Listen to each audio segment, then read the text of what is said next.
नमस्कार शिक्षक साथियों, आप सभी लोगों का मेरा इस चैनल में स्वागत है। आज चर्चा करते हैं दीक्षा ऐप के माध्यम से निष्ठा प्रशिक्षण जो कार्यक्रम चल रहा है उसमें मॉड्यूल 13 का विद्यालय नेतृत्व संकल्पना और अनुप्रयोग का प्रश्नोत्तरी करने वाले हैं। तो चलिए प्रश्नोत्तरी करते हैं, और यदि आप मेरे चैनल में नए हैं तो प्लीज़ सब्सक्राइब कर दीजिएगा। तो सबसे पहला प्रश्न है, देखिए, विद्यालय के स्टाफ के साथ दल अधिगम की प्रक्रिया का समेकन करने के लिए उचित अवसर क्या है। इसका ऑप्शन दिया गया है खेल का मैदान, कक्षा कक्ष, स्टाफ मीटिंग, रसोई घर। तो इसका सही आंसर है स्टाफ मीटिंग। चलते हैं अगले प्रश्न पर।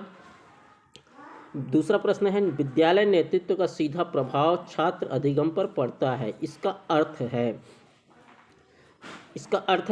ऑप्शन दिया है विद्यालय का चक्कर लगाना, विद्यालय प्रमुख द्वारा कक्षा में शिक्षण अधिगम प्रक्रिया में सम्मिलित होना, अकस्मात छात्रों का नोटबुक निरीक्षण करना, और अध्यापकों द्वारा नए तरीकों का प्रयोग करने में सहायता करना।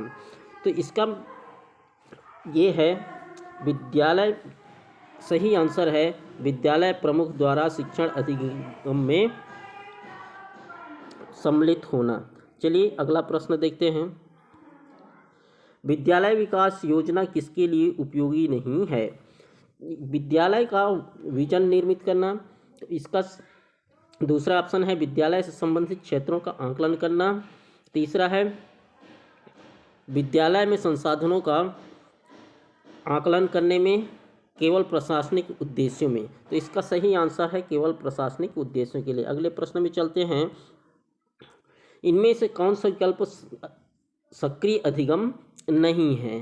तो इसका सही विकल्प है, देखिए ऑप्शन दिया है सक्रिय अधिगम एक दूसरे से सीखने में प्रेरित करता है।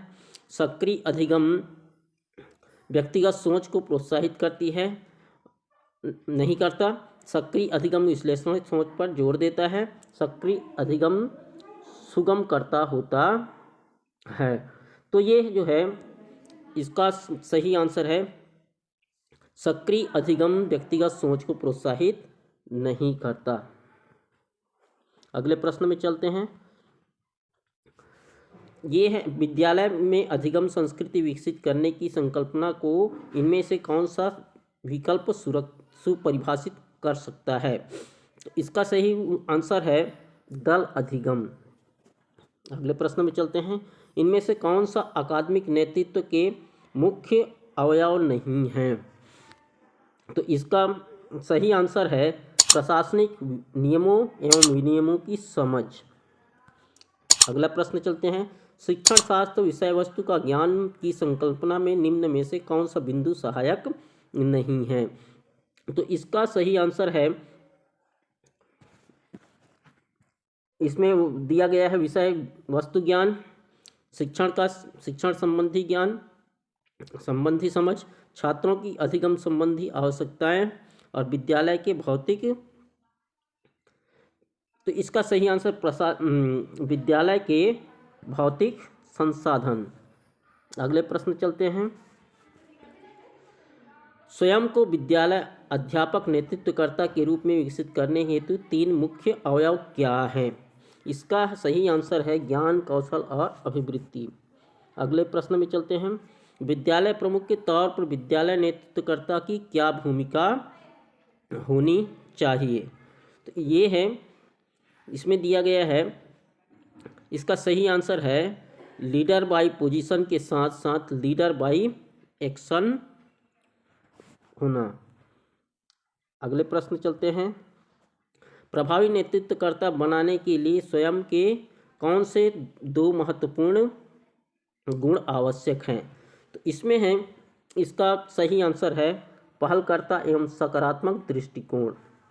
आगे चलते हैं हम। अब ये देखिए 10 में 10 प्रश्न हो गया। अब इसको हम सबमिट करते हैं।